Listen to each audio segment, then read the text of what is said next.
കലാ സാഹിത്യ സാംസ്കാരിക സംഘടനയായ ഭാരതീയ സാഹിത്യ പ്രതിഷ്ഠാൻ ഈ വർഷത്തെ പുരസ്കാര വിതരണവും അനുമോദന സമ്മേളനവും ഇരിങ്ങാലക്കുടയിൽ വെച്ച് നടക്കുമെന്ന് സംഘാടക സമിതി chairman V Rajan, secretary professor K Chacko എന്നിവർ വാർത്താ സമ്മേളനത്തിൽ അറിയിച്ചു. ജനുവരി 3 ശനിയാഴ്ച രാവിലെ 10 SNS ഹാളിൽ സംഘടിപ്പിക്കുന്ന ചടങ്ങ് മുനിസിപ്പൽ ചെയർപേഴ്സൺ MP ജാക്സൺ ഉദ്ഘാടനം ചെയ്യും. കേരള സാഹിത്യ അക്കാദമി വൈസ് പ്രസിഡന്റ് അശോകൻ ചെരുവിൽ മുഖ്യപ്രഭാഷണം നടത്തും. ഭാരതീയ സാഹിത്യ പ്രതിഷ്ഠാൻ എന്നൊരു സംഘടന അത് കൊച്ചി കേന്ദ്രമായി പ്രവർത്തിക്കുന്നതാണ്.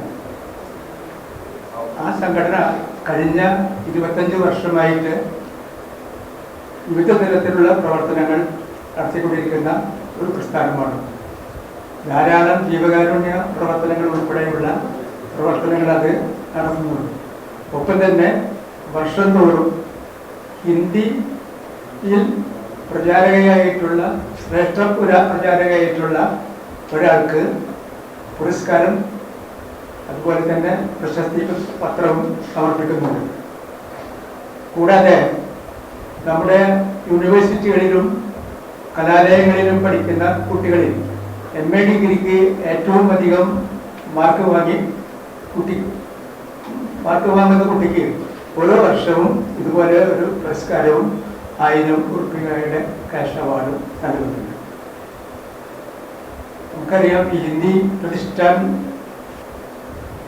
സാഹിത്യ പ്രതിഷ്ഠാൻ എന്ന സംഘടന ഈ വർഷം ഈ പുരസ്കാരം ഏറ്റവും നല്ല ഹിന്ദി പ്രചാരകയ്ക്ക് നൽകുന്ന ഈ വർഷത്തെ പുരസ്കാരം നമ്മുടെ നാട്ടുകാരിയായ TV ഇന്ദിര ടീച്ചർക്കാണ് നൽകുന്നത്.